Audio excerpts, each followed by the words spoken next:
welcome everybody. My name is Tarisha Eller, and I am the Northwest Regional Virtual Instruction Consultant.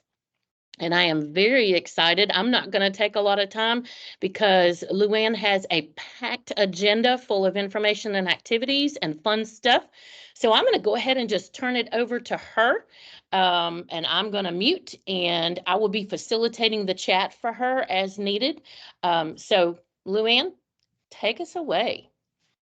All right. I guess the first question is, are you running the slide deck for me, or am I doing the slide deck? You will be doing the slide deck, which means I think what the other thing I need to do is, let me go to people. I need to make you a presenter, LuAnne. I forgot about that. That's what I need to do. Let me get down to you. There you are, LuAnne. I'm going to, no, I'm not going to make her an attendee. Do you have the ability to share your screen? Let me exit my slideshow here for a second. I don't see anything right yet, but let me just keep working on it. Okay. All right. I don't know why. Okay, let's see. Settings. Do you want me to log off and come back and see if that would? No, I've got it. I just need to click on roles, and I need to choose. I'm gonna make you a co-organizer. Guys, does this take you back to those days when the principal comes in and you've got a great lesson plan figured out, and all at once all your technology doesn't want to work, and you know this is your big observation, not the abbreviated one, but the huge one, and all at once nothing wants to work in your classroom? This is that moment. Just it brings you back to time so that you can empathize with those people that you work with in your departments or schools. Okay, that was just earlier today. There you go. Miss Eller and Miss Llewelyn, I just found I'm not familiar with this platform, Teams, but I found close to the mic a little logo that says share, and I can share my window, my screen, or my tab. I don't know if that is what we are looking for. Yes. Jonathan, okay. I just saw that too. This is Steph. I just saw that too. So I was like, it's a, yeah. Okay. Thank you. See, teamwork. Y'all are fabulous. Y'all are fabulous. Thank you so much for sharing that. All right. I'm going to mute, and I'm going to. Okay. I just want to make sure, give me a thumbs up if you can see the screen right now. Great. If for some reason you want to take your phone and you want to use that QR code so that you have access to this presentation, you are certainly welcome to do that. If not, I'm sure that it will be shared with you. But I know some of you like to have it as we're working through, and that's perfectly okay. I'm LuAnne, and I just want you to know that this will not be a sit and get, because I don't like sit and gets. They're boring. So you're actually going to be engaged. So just know that you will be involved in this. We're going to have lots of fun, and we're going to learn together and from one another. So as we're looking at it, just so that you'll know what it's going to look like, we're got the agenda and the introduction. We're going to do high fives. And what I mean by that is if something really speaks to you, I know sometimes when you're in church or you're in an assembly or something, you go, oh, yes, that high five, that's it. So you can put in the number 5 in the chat message, and you get to participate as a high five. If there's something you disagree with and you want to give me a low 1, go ahead and do that. Then we'll stop and have that conversation. So we're going to do a little comfort level activity. Then we're going to go into building background about dual capacity model, best practices. Then we're going to talk about communication, asset space perspective, affective filter, the amygdala. And then we're going to go into bridging and connecting with comprehensive needs assessment, school, family, community action plans, examples, revisit your comfort level now activity. And then we're going to do make and takes on sharing. So who am I? Well, I am a proud graduate of Wake Forest University. I am a Demon Deacon through and through. And my background is actually anthropology. When I went to undergraduate, they kept telling me to declare a major, but I was interested in everything. So anthropology was the one discipline that allowed me to study everything under one umbrella. You may not believe it, but I was a flight attendant. I was a poor kid. So I never got to go on places that other people went to travel or anything. I was always working in archaeological field studies to pay for my books. So I became a flight attendant for 14 years, and it was an amazing job. Then from there, I got married, had 3 kids, and being gone 7 days at a time was no longer conducive to where I was. So it was either nursing or teaching in my little areas of Surry County. So I chose teaching because I'd always tutored. So now I went from a kindergarten teacher to a 5th grade teacher to an AP 21st century executive is what we were named back then. Then I jumped to director of federal programs. So as you can see, I've had lots of kind of varied experiences, but I think that's what you need to do as educators. And the fact that you're here talking about virtual engagement, I think says a lot about you already, that you're willing to think innovatively and outside the box. This is a wonderful little app or extension that if you're not used to this in Google presentation, if you ever go to extension, it is called Translate My Slide. And what we teach our children to do is to take anything that's in Google presentation, then you can duplicate it. You go to Translate My Slide, and there's 68 different languages that they can choose to receive information in. It's very powerful for children. We cannot own knowledge.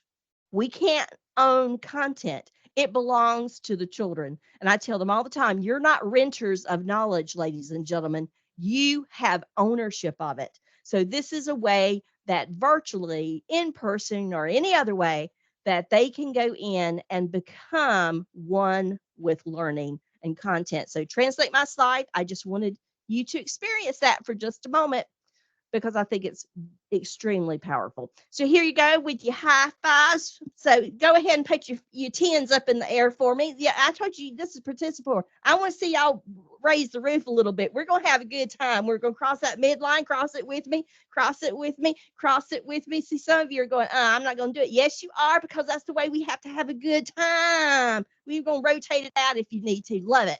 So if at any time it means something to you, it connects with something that you believe, or it just goes an aha moment, use that 5 into the chat, and that can be your way of feedback.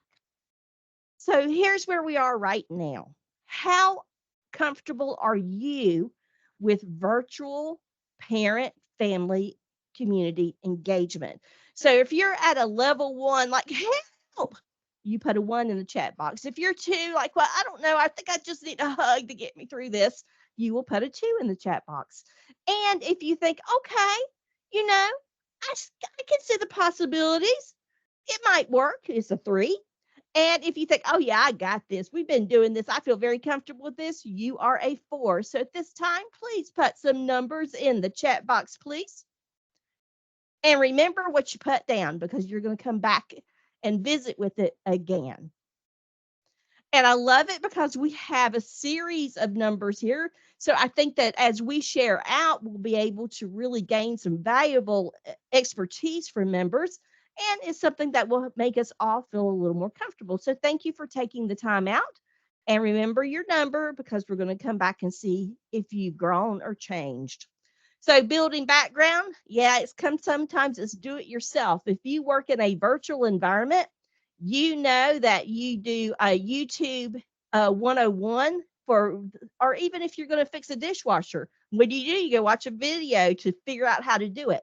So that's something here that I want you to keep in mind, that you can do it yourself. You're breaking barriers. What you do is unique in and of itself. So you can't really do anything that's wrong because it may not have happened before. So it's okay to think outside the box. But what we're going to work from is the dual capacity building framework for family school partnerships. I think this is very strong. You'll see the challenge, the essential conditions, policy and program goals, and then capacity outcomes.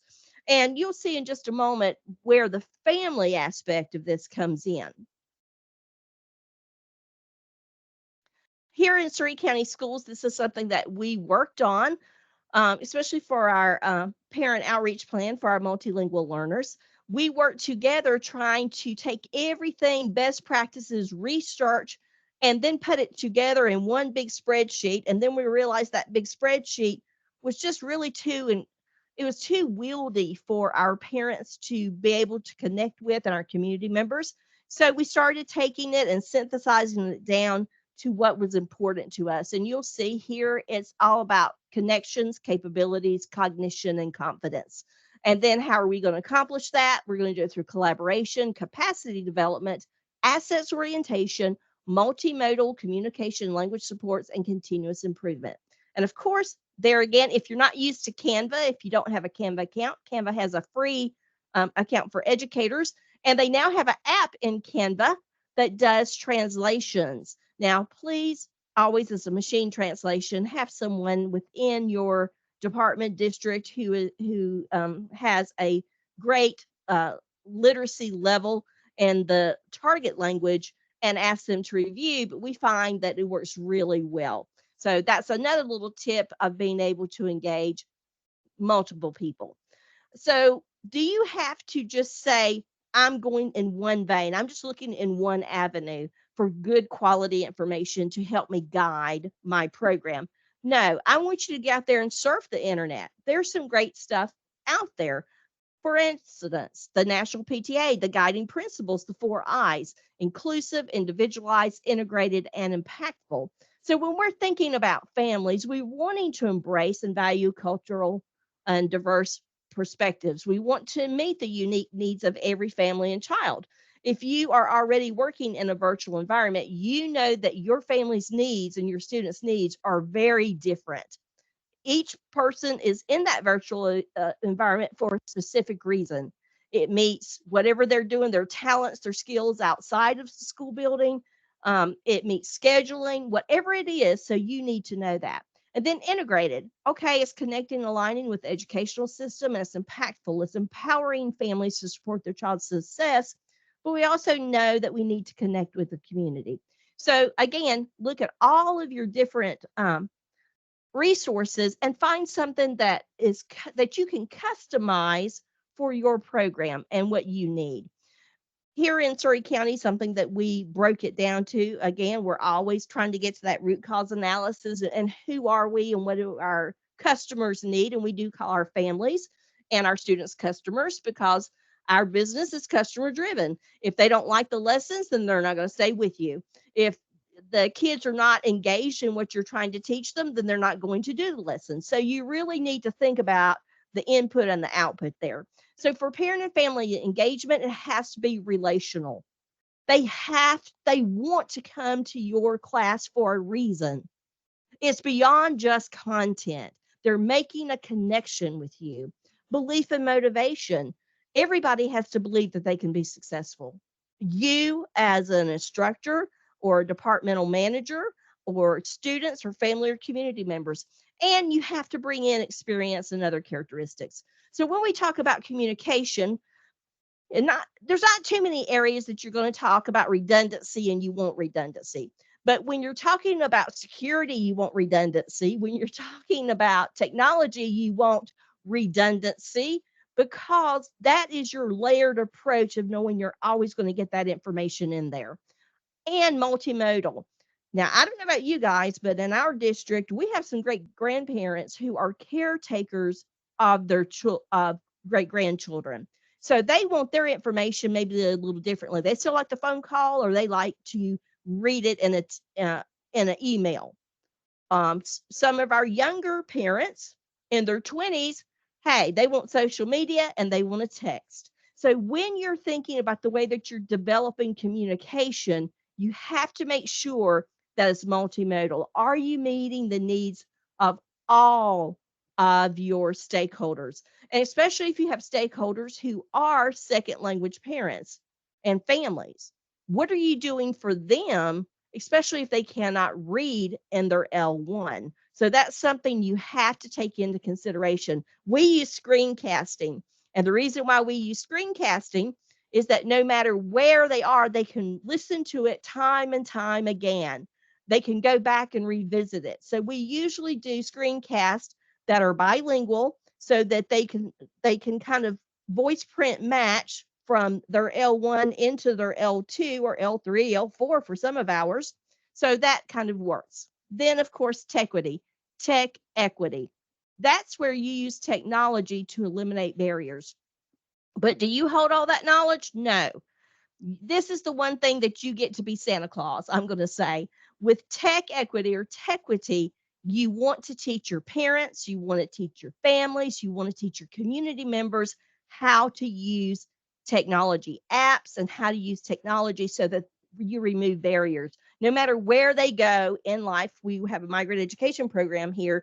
And our goal is that no matter where the families move to for harvesting agricultural products, we have taught them techquity so that they can access information wherever they go and they can embrace content.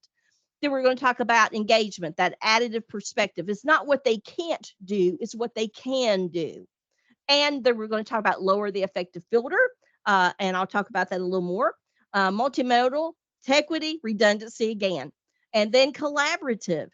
You cannot do this stuff alone, and your students shouldn't be doing projects alone. There's something powerful about working in a digital or a virtual environment as a team. And if you work in business today, you know that businesses utilize the virtual environment for teamwork constantly for projects. So you want to embrace and allow your parents, your students, and your community to be involved in that. That's a support system. It's very layered.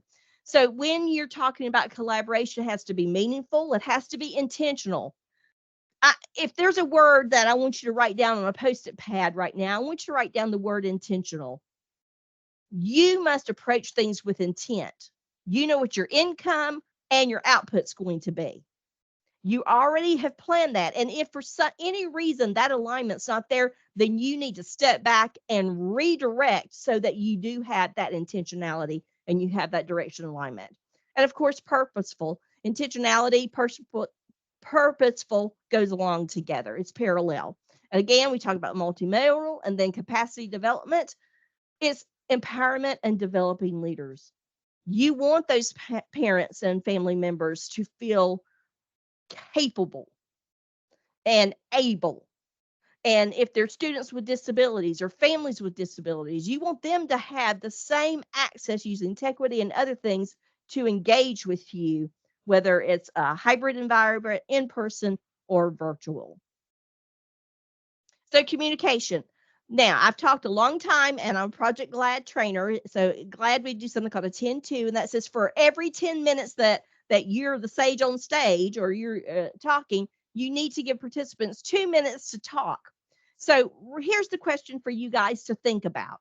What obstacles have you experienced or foresee in regard to communication with your participants from your worldview, what you're experiencing right now? You are welcome to put that into the chat. However, if you want to unmute and you want to state something, you're welcome to do that as all. It's just whatever you feel comfortable with. I'm going to lower your effective filter. So however you choose to engage is perfectly okay. But what obstacles have you experienced or do you foresee in regard to communication with your participants in your environment? Please type into the chat or you are welcome to unmute.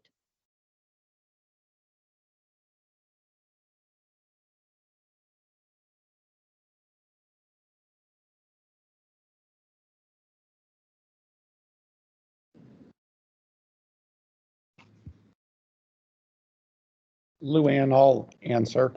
I'm at a blended school. We are partly in person and partly online. And one of the things we've found is that communication, two-way communication, is difficult with many families, and the high school students are entirely online, and it's difficult at times with them to get a response, to get a reaction. And I think part of that is that they have chosen this because they're more comfortable without that. And so the very Mhm. nature of the person, not everyone, but some of the people who have chosen this school, by their very nature or desire, want limited or, dare I say, no communication, and Yes. that there needs to be healthy interchange in some way. I love that. And thank you for being vulnerable and sharing that. So, as we're going through this, we'll be addressing those instances of how you can get them engaged and feel more comfortable. Because I know a lot of our students who are in a virtual environment have anxiety or some other things going on, their families do. So, that's something that's definitely we need to talk about. Our staff working hours do not correlate with the times when parents are available. Well, I will tell you now that when we went into emergency remote, and I have two of my staff members on here right now from Surry ML, and what we did is we worked in shifts. I said, we cannot think about a brick and mortar world from 7 to 3 or 8 to 4, because that's not the way that our worlds are working. So we would break up in shifts. So our office hours would be some in the morning, some in the afternoon, and some in the late afternoon, and some in the evening. So you would customize your day based on that. So there would always be an opportunity for people to join you and have someone to access, because there's no way as an instructor that you can be available 24/7. That's not healthy for you. So I guess as we're talking about this, we need to think about your personal well-being as also, because that's really crucial. So think about a 24-hour shift. If you were in business, how would you ensure coverage for your office or for your business, and take that into the educational arena and have that conversation with the people that with whom you work, and also your administrators, because I think that's really important. So we'll come back to this and some other things, but thank you very much for interacting and adding your information into the chat box, because we will look at those items later.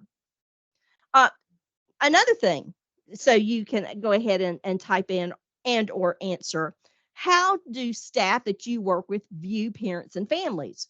Do they view them from an additive asset space perspective, which means those things that they can do, or do you find them looking at it from a subtractive, what they cannot do? And you can either put a plus or a minus into the chat box, or you are welcome to unmute.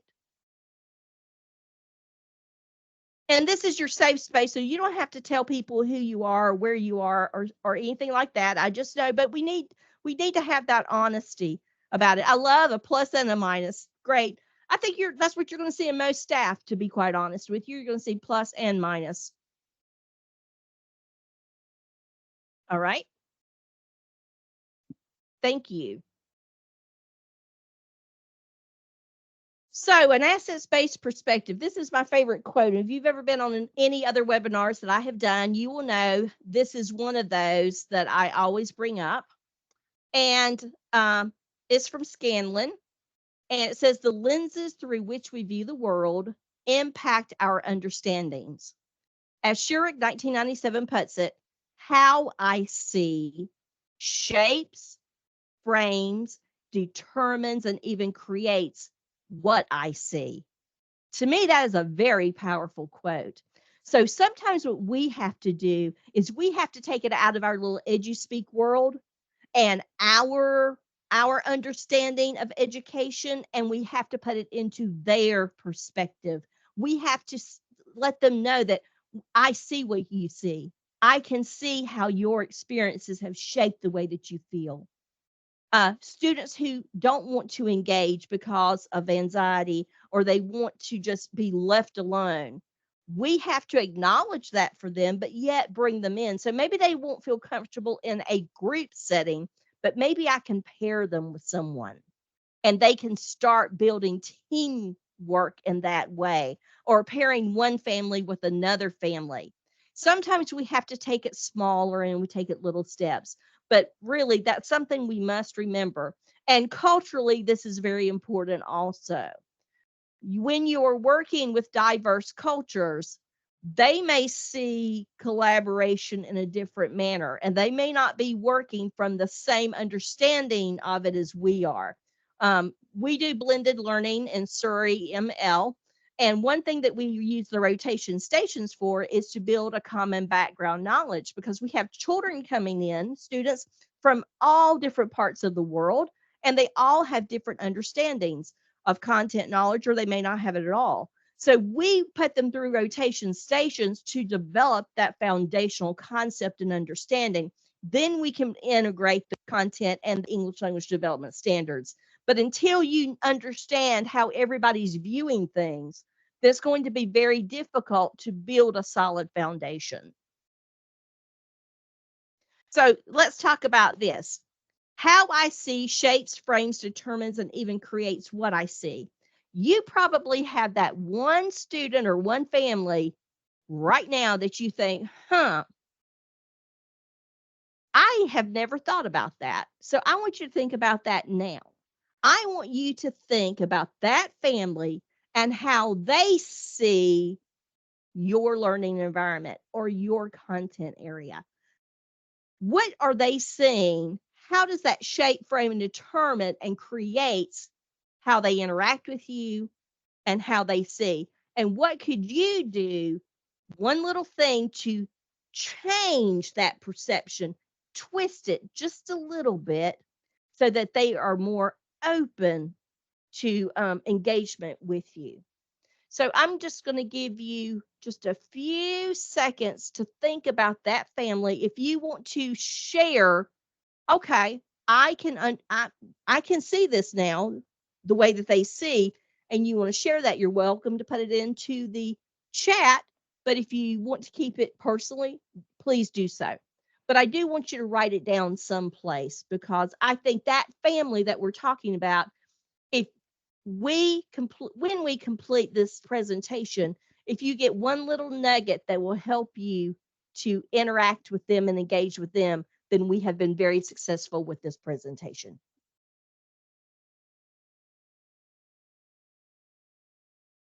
So, the affective filter in the brain. This is one of those most powerful things you will ever know. And go ahead and just raise your little hands if you know anything about the affective filter and the amygdala right now. Raise your hand if you know about it. Mama Lou, Okay. I love this. Okay. And guys, they call me Mama Lou in my program. So if you're welcome to call me Mama Lou too, because I'm going to love you like a mama, but I'm going to correct you when I need to, so they know that about me. So here's the affective filter. Brain research matters. I don't care what they say. You know, they say, matter of fact, stand up right now with me. Stand up right now wherever you are. Just stand up, and I'm going to see your belly buttons, but it's okay. Stand up, and I want you to wiggle, because already you have been sitting here and the glucose has gone to your derrieres, and you're already maybe getting a little tired. So you got to wiggle a little bit, and then you can sit down, because brain research says that when we cross the midline and we move ourselves, then our brain thinks better. So the affective filter and the brain, there's this little thing called the amygdala, and you're going to see where it is on the slide. And the best way to think of the amygdala, ladies and gentlemen, is it's the sentry in the brain. It's the soldier. It stands right there at the very front.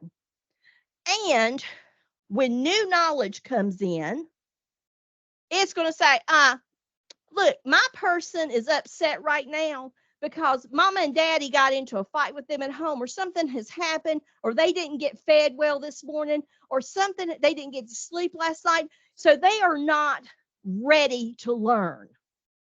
So you're either going to fight, flight, or disconnect. And that means learning is not going to happen because the brain is not receptive, because the amygdala is inflamed. And this is the term for the amygdala. You put it up to your forehead and it goes, and it's not going to let anything in. Now, our goal is to have a conducive environment so that when children or families or you come into a learning environment, that you say, your amygdala says, hey, that's not a mean person. That's an okay person. I feel good right now. I feel valued. I feel welcome. So the amygdala, that little sentry, is going to kind of step aside, and he's going to welcome them in, like the Walmart greeter. Come on in, let's shop. And that's when learning occurs, because you know from brain research, you have to go from short term to long term. And repetition is what's going to put something into long term. So it becomes automatic.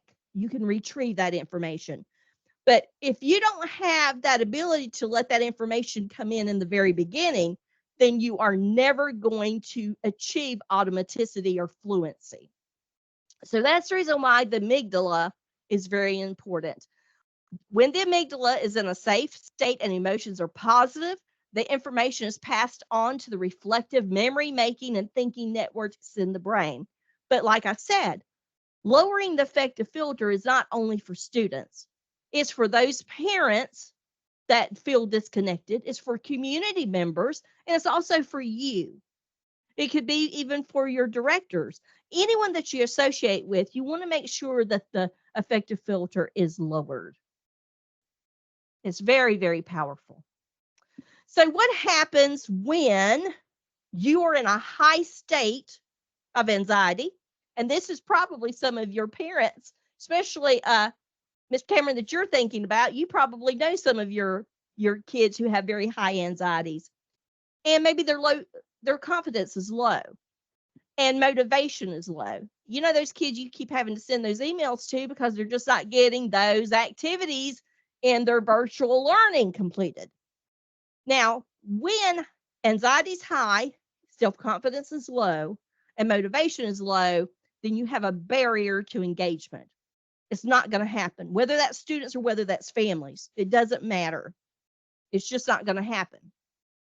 But if we can raise self-confidence, if we can raise motivation, and if we can rid ourselves of anxiety, then what happens? We open up that pathway, and that highway to engagement is fully functional. There's no traffic jams, and great things happen. So that's the reason why lowering the affective filter is so powerful when you work with any populations, but especially marginalized populations. They have a lot of things going on that make them want to fight, flight, or disconnect. So that's the reason why we have to work with self-confidence and motivation. And maybe it's just going to be one thing. So you think about that family, you think back to that student. If you could just do one thing to raise his, her, or their self-confidence, what would it be? Because usually when people feel comfortable with doing something, they feel like they can do it, then they will do it. And that self-confidence increase is going to latch on to that motivation. So it's just a win-win situation.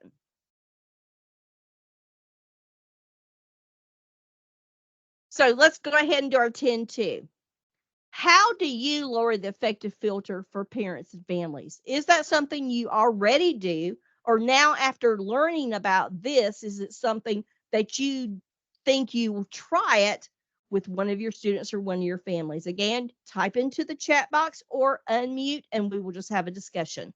How do you lower the affective filter of parents and families? And it could be in a virtual environment, a hybrid, in person, it doesn't matter.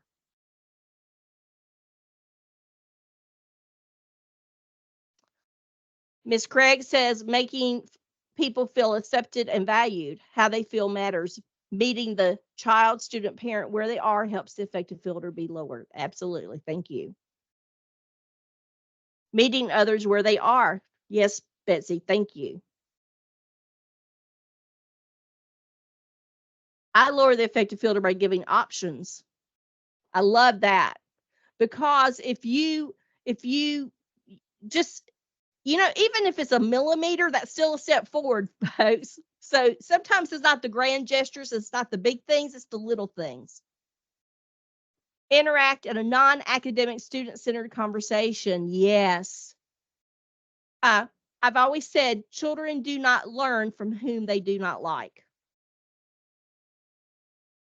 And if they like you, they'll work for you. But if they don't like you, you can forget it. It's not going to happen.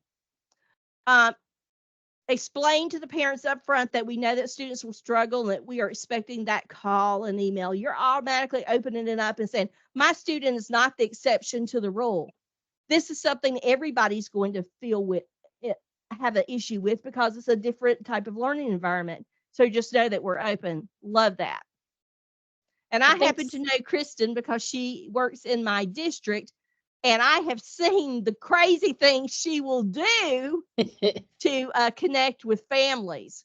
So, and she will share with us sometime, hopefully during this session. So, Hey, LuAnne, I think Steph might have a question or a comment because she's got her hand raised. oh, yes. I was just going to say, I was typing, but I think that building the relationships with students, that's the foundation of making that effective filter be lowered. I know with my experience, when I worked in Surry County Schools, I taught middle school, and just having those kids and knowing what they needed and meeting them if they need a bag of Maseka or if they needed food, you know, we met them where they were, and that made them really be open to learning everything that we were offering them. So, Well, thank you for saying that. And I will tell you, I have 3 children. One of my children was a student with disability and did not like school. And she told me one time it was easier to be bad than it was to be dumb. So if she had to choose, that's what she was going to go for, to be bad, because she didn't want to be perceived as being dumb. And then as a parent, when she came home and told me about a teacher that she loved, a teacher that gave her options or made things accessible to her, I was so appreciative of that teacher. It changed my perception of education because I knew that teacher was willing to go above and beyond for her and knew who she was. So just always kind of keep that in the back of your mind as well, knowing that the teachers that the students talk about in a positive way, that's the teachers the families are going to feel comfortable with talking to and addressing. So I think that's very powerful. Oh, look, you had little doggies there, but I didn't use it, so we'll just go on. So here we're going to go back to the dual capacity model. And this is educators and families. So the essential conditions for educators it must be relational, built on mutual trust, linked to learning and development, assets-based, culturally responsive, and respectful, collaborative, and interactive. Then for organizational conditions for families, it must be systemic, embraced by leadership across the organization. You can't have it with one teacher and not the other teacher. You all have to be a PLC and in agreement. This is the way, this is our protocol. This is how we're going to address these things. It has to be integrated, embedded in all strategies, and sustained with resources and infrastructure. So everybody has to tater up in the old term and come together and make it happen. So educators are empowered to connect family engagement to learning and development, engage families as co-creators. If you haven't thought about that, I want you to go ahead and write that thought down. Have you allowed your families to be co-creators with you? And if not, that may be a great way to lower the effective filter to create motivation and self-confidence. Honor family funds of knowledge. And funds of knowledge is what they bring to the table, is what they know, is what they do. And create welcoming cultures. Families engage in diverse roles. They are co-creators. They are supporters. They are encouragers, monitors, advocates, and models. That's 6 very powerful words right there, ladies and gentlemen. So as you're thinking about your parent and family communication interactions, whether it's face-to-face, hybrid, or virtual, think about how you're inviting them to be co-creators. How are you inviting them to be supporters, encouragers, monitors, advocates, and models? If that's your outcome, then you have to give them resources to create those outcomes. All right, remember, you're going to take it back to parent and family engagement. You've seen this before. We talked about redundancy, multimodal equity, adaptive perspective, lower the effective filters, redundancy, meaningful, purposeful, intentionality, and empowerment. And we go back to relational conditions. So this is using Canva AI.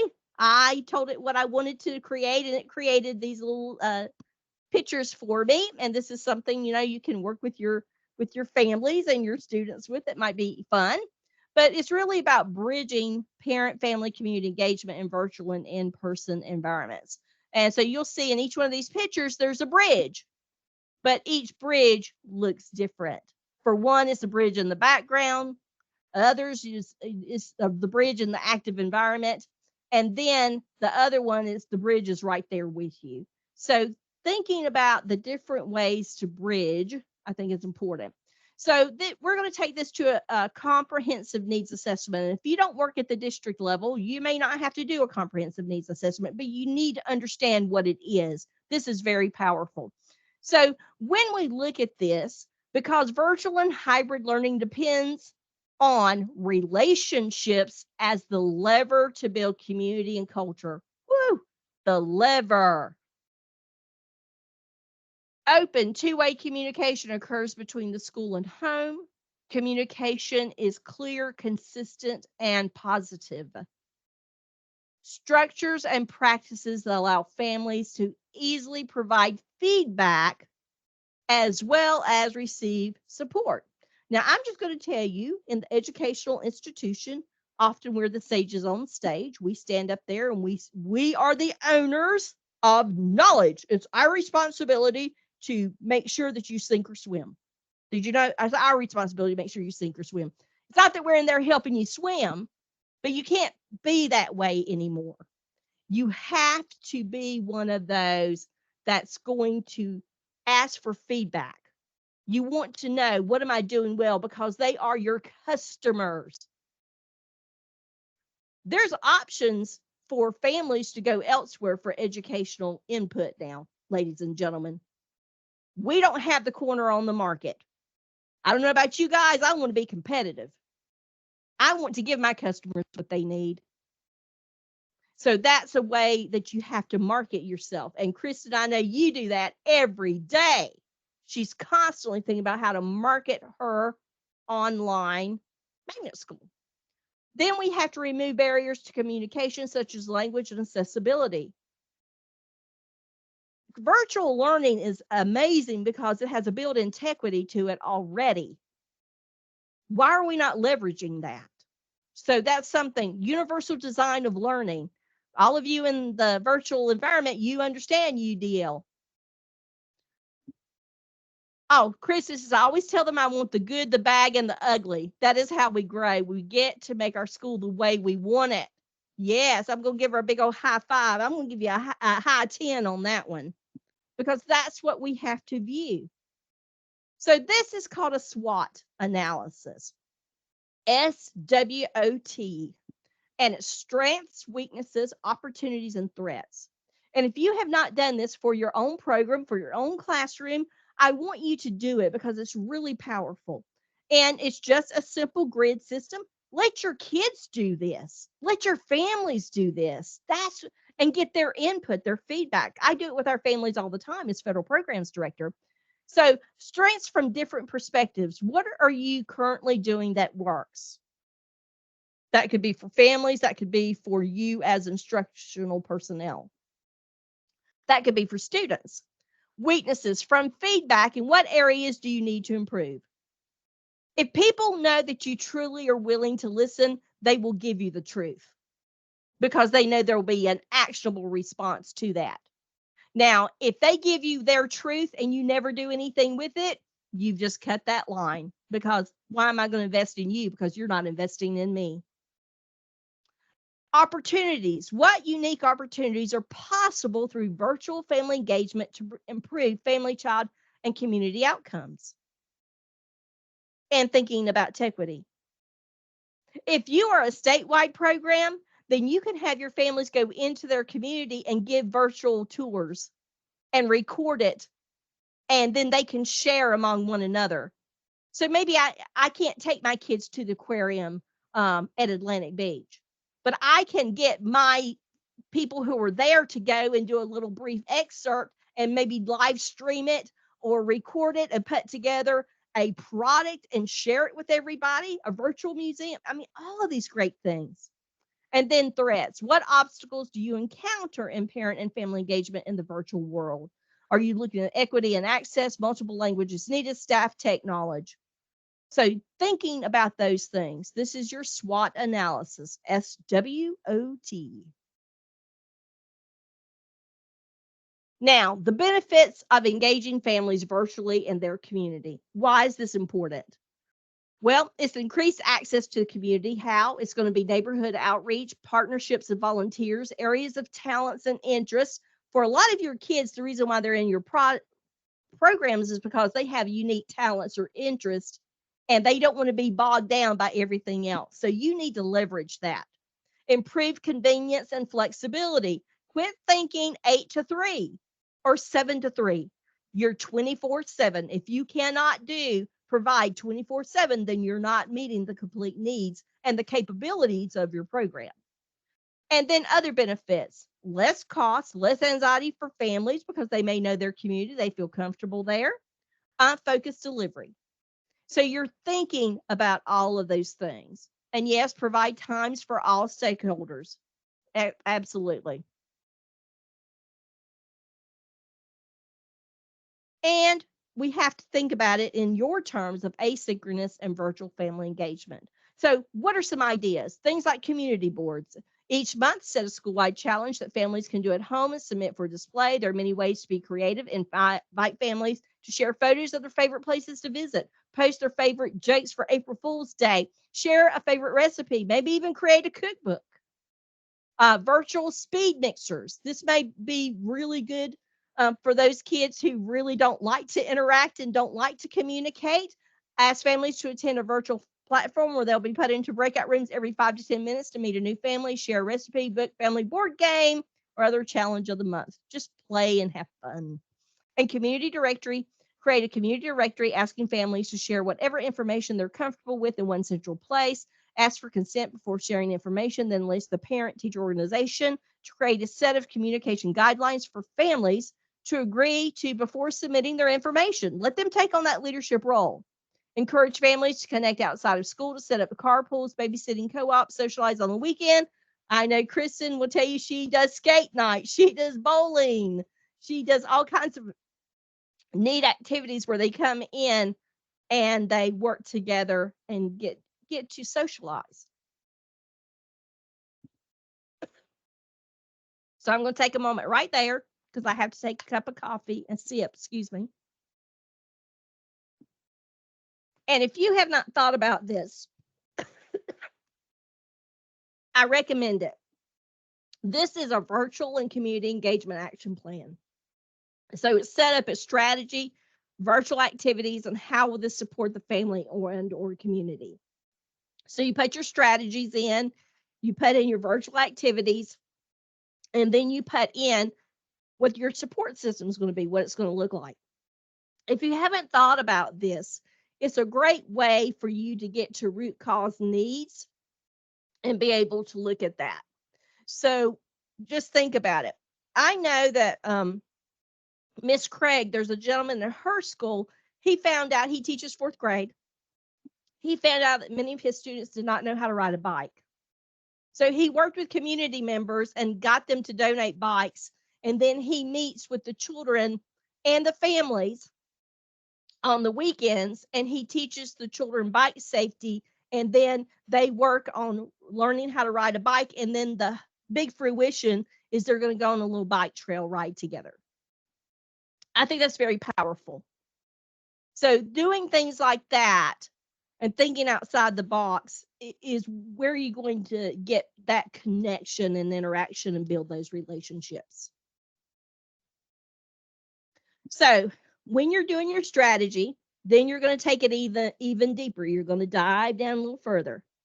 So your virtual engagement activity, what's your desired family outcome? Is it going to be family well-being, positive parent-child relationships, families as lifelong educators, families as learners, family engagement transitions, family connections to peers, and families as advocates and leaders?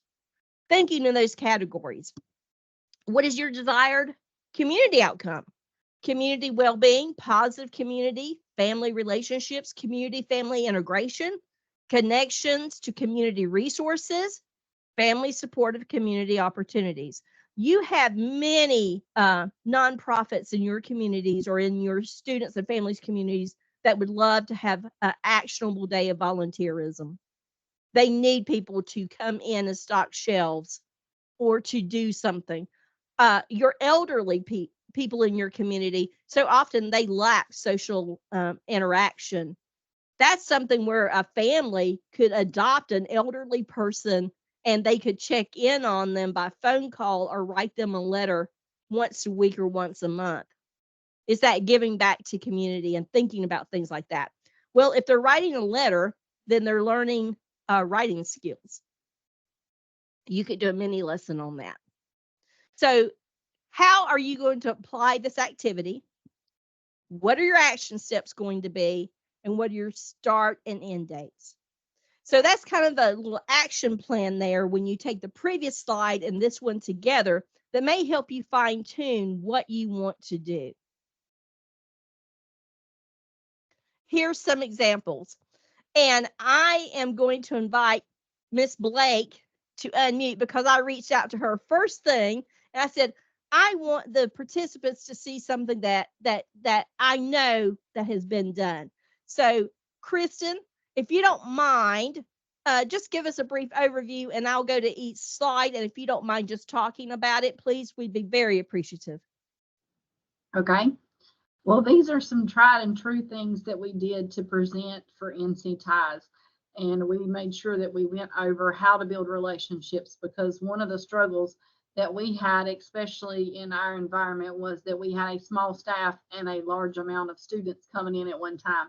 And how did we balance that and meet the needs of all of our parents? A couple of things that we incorporated was that we made sure that we had required parent conferences. Those are not optional, and they're in the middle of the semester.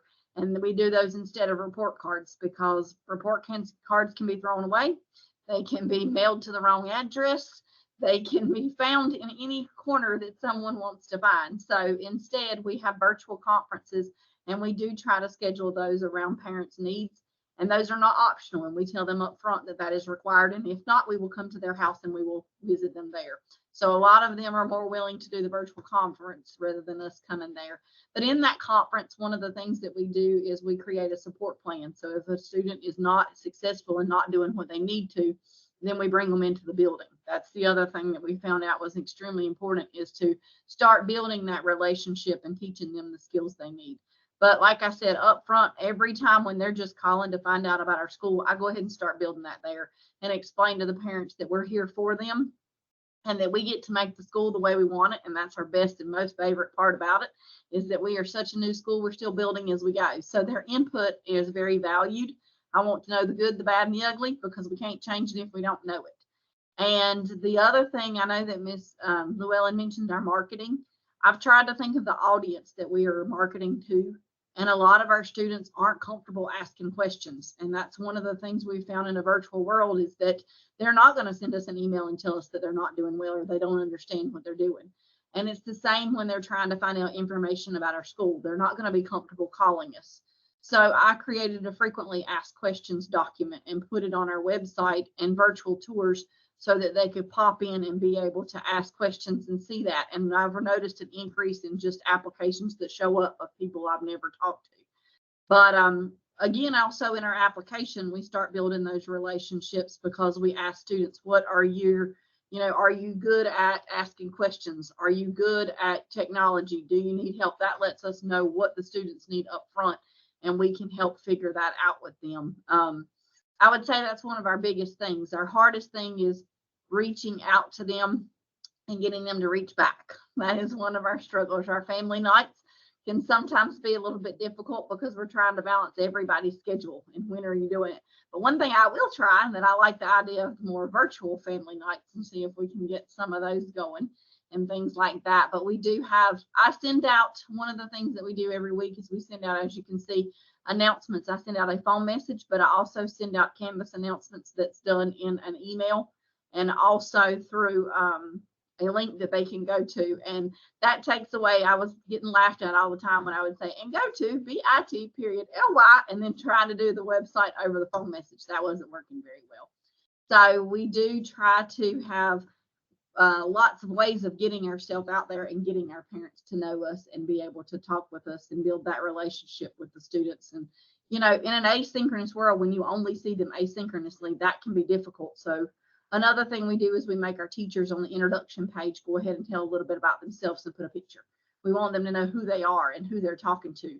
And if they saw them in the grocery store, they'd be able to talk to them and reach out to them. So those are some of the things that we are doing. And I'll say that one of the things that helps me do that is that I am these students. I am the one that does not like to talk. And I do not like to be in front of a large group of people. So it works best for me if I know exactly what I'm going into. So like I said, we've done a virtual tour. We do curriculum visits, and that's been interesting, is having the people come in and look at our school through the virtual lens, and how do you let them see what it looks like that way.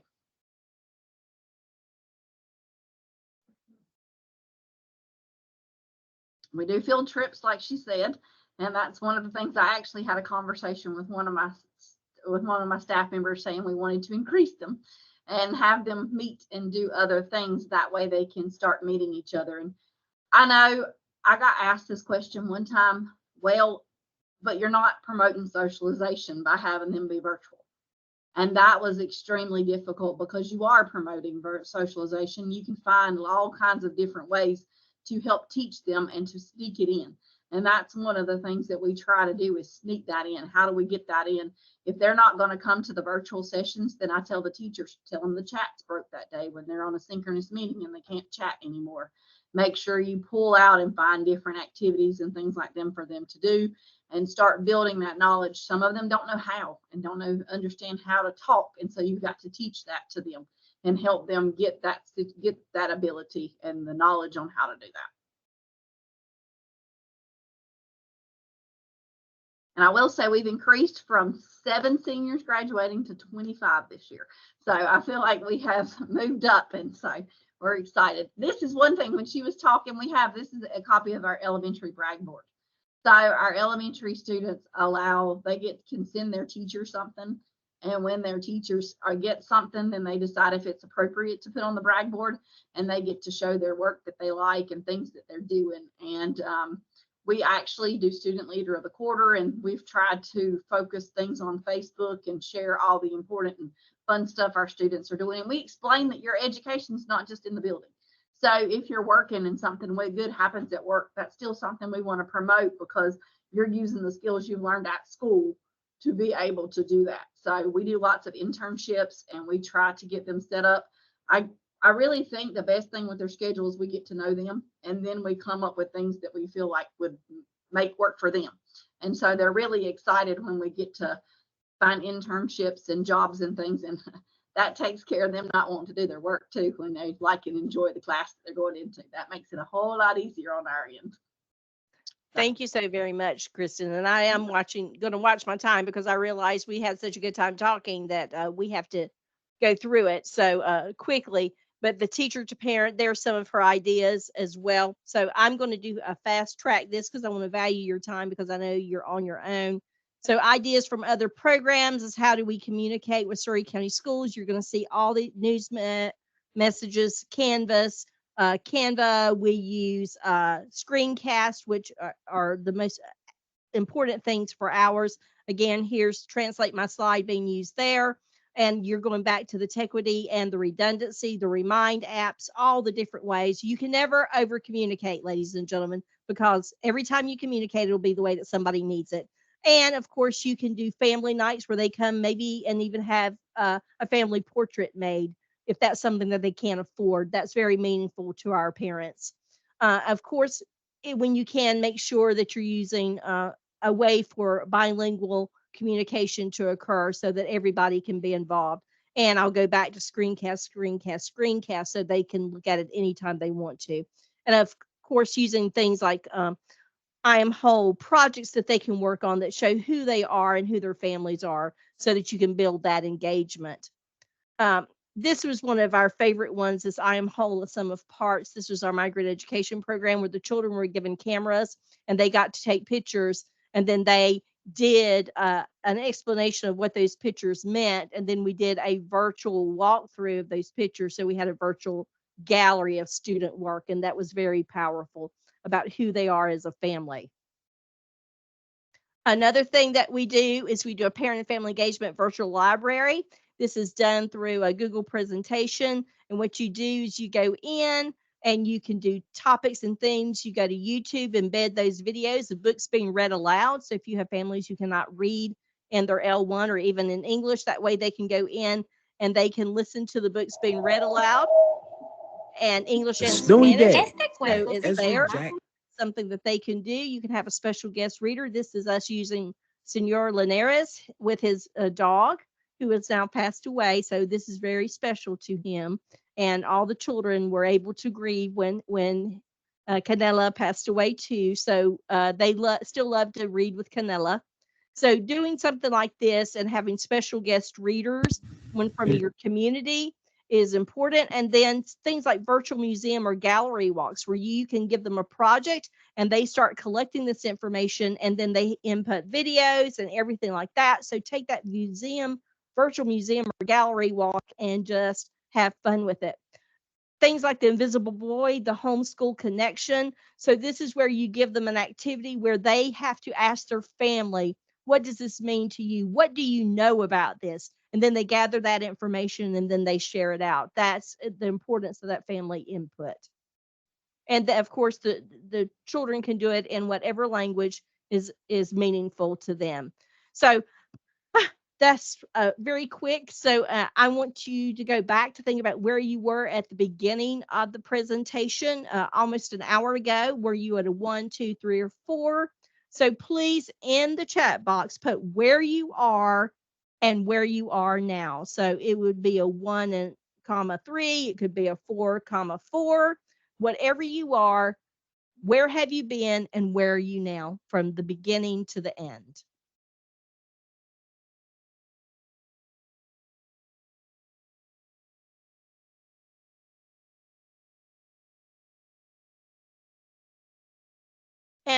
And our hope is that if you get one nugget that makes you think, then it's been very worthwhile.